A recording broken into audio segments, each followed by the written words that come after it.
The first thing people usually ask me is why we came in boats. They ask it softly sometimes, like they're afraid the answer might hurt them. At other times, they ask it like an accusation, as if they think a simpler solution exists. I never know how to answer in a way that fits inside a sentence. Before the boats, there was a life. Before the sea, there was land. Before the fear everyone imagines, there was something that felt like normal.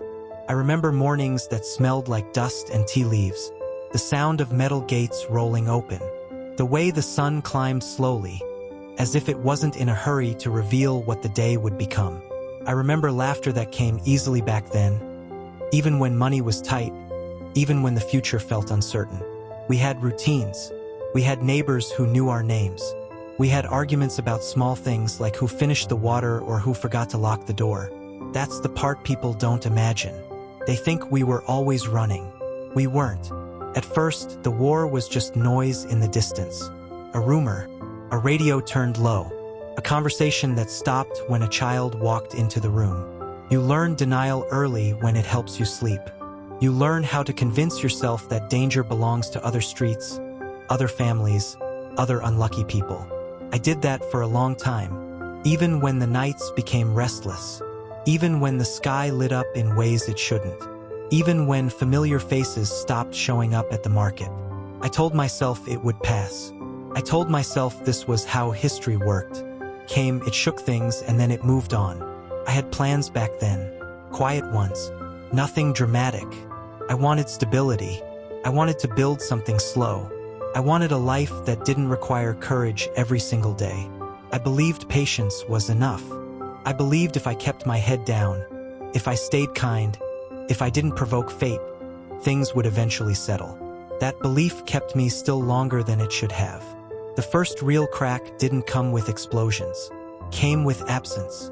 One morning, a neighbor's house was empty, not locked, not damaged, just abandoned, cups still on the table, shoes by the door, as if the people inside had stepped out for a moment and forgotten to come back.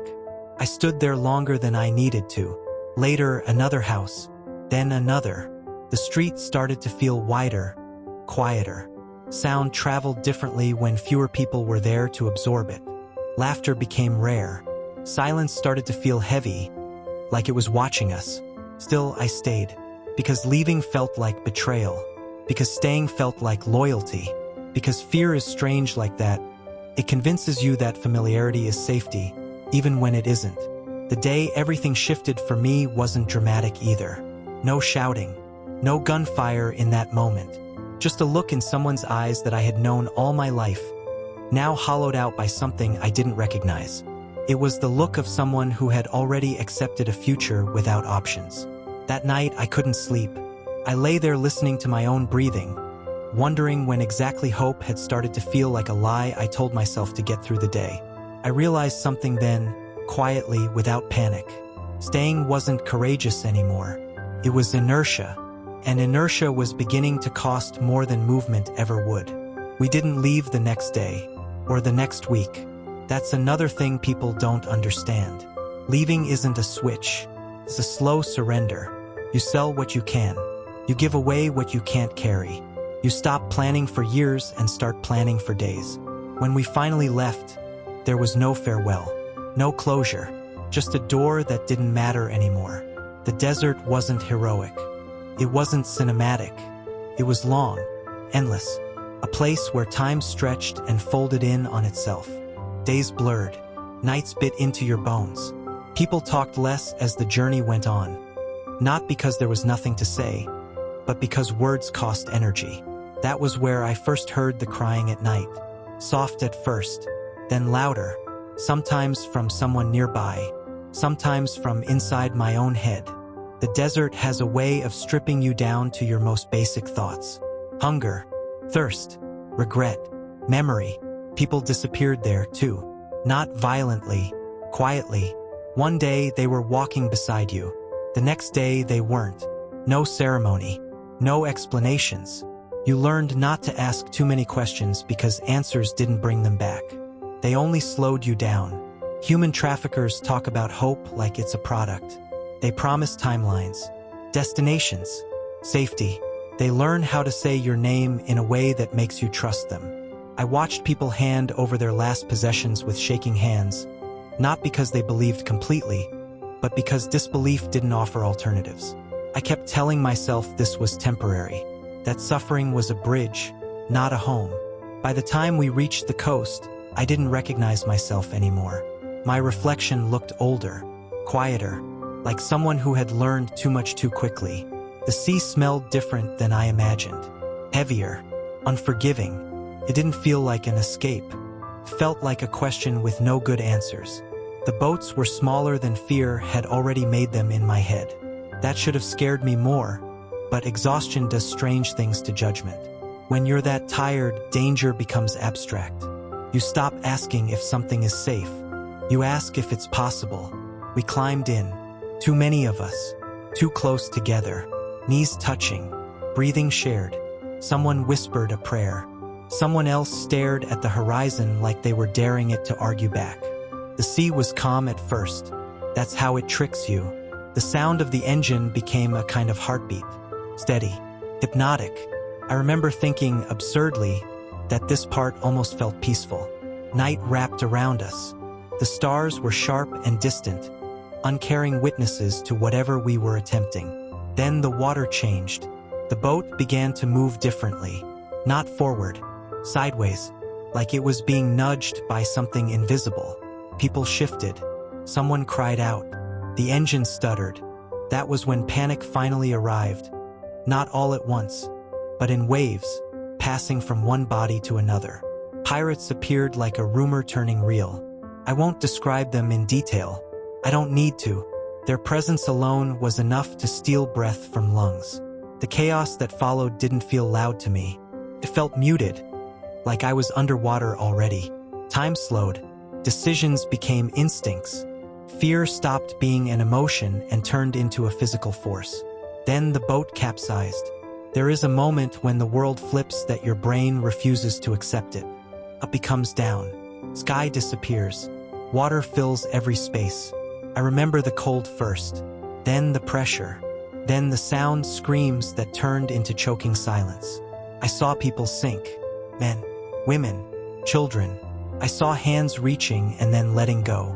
Eyes wide with disbelief. Bodies pulled down by weight they didn't understand until it was too late. No one was spared by innocence or age. The sea doesn't negotiate. I don't know how long I was under. Seconds maybe, or forever. I remember thinking very calmly that this was how it ended. Not with meaning, not with dignity, just here. When I was pulled out, it didn't feel like a rescue. It felt like an interruption. I coughed until my chest burned. The air tasted wrong. The sky looked unfamiliar, like I was seeing it for the first time and didn't trust it. Around me, there were fewer people than before. Much fewer. Saved in the nick of time. That phrase gets used lightly, but there's nothing light about being returned to life while carrying the weight of those who weren't. After that, everything blurred again. Facilities, blankets, questions asked in languages that didn't feel real yet. I answered when I could, nodded when I couldn't.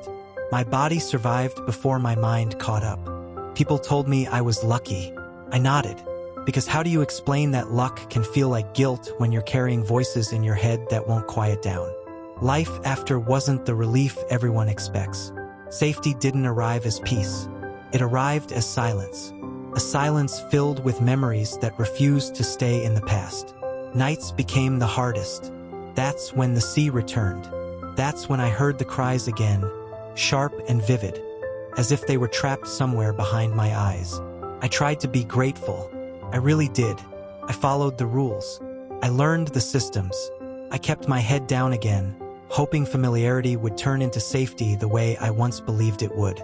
But trauma doesn't respect borders. I would flinch at sudden sounds, freeze at the smell of salt, lose hours staring at nothing, replaying moments I couldn't change. People around me moved on faster. They built lives. They made plans. They talked about the future with confidence. I felt suspended between worlds. The hardest part wasn't what we lost. It was what survived inside me. The hyper-awareness, the constant scanning, the quiet belief that anything good was temporary. For a long time, I thought I was broken. I avoided talking about the boats, about the desert, about the sea. I didn't want pity. I didn't want to be defined by survival. But silence has its own cost. The more I avoided my past, the louder it became. It took years for me to realize something important. The story didn't end when I was saved, transformed, and I had a choice in how it would continue living inside me. I began to sit with the memories instead of running from them. Slowly, carefully, I let myself grieve properly, not just for the people who died, but for the version of me who believed the world was predictable, who believed patience always paid off, who thought endurance was the same as wisdom. I learned that survival isn't the same as healing. Healing is quieter, less dramatic. It looks like boundaries, like learning when to move and when to stay, like forgiving yourself for choices made when choices were limited. We came in boats, yes, but it was our only choice. That sentence used to feel defensive. Now it feels factual, calm, true. I don't romanticize the journey. I don't glorify the suffering. I honor it by living honestly with what it taught me. That courage isn't loud. That resilience doesn't always roar. Sometimes it whispers, "You're still here. Now what?" I still hear the cries sometimes. They haven't disappeared, but they don't control me anymore. They remind me to live gently, to pay attention, to never assume safety without compassion. If you're listening to this alone, late at night, carrying memories you don't talk about, I want you to know something. Survival doesn't make you weak. The fact that you're still questioning, still reflecting, still feeling, that's strength even when it doesn't feel like it. We all have boats we didn't choose, seas we didn't ask to cross. If my story stirred something in you, I'd really like to hear from you. What would you have done? How do you live with memories that won't stay quiet? Share your thoughts, your advice, or your own experiences in the comments. I'm listening.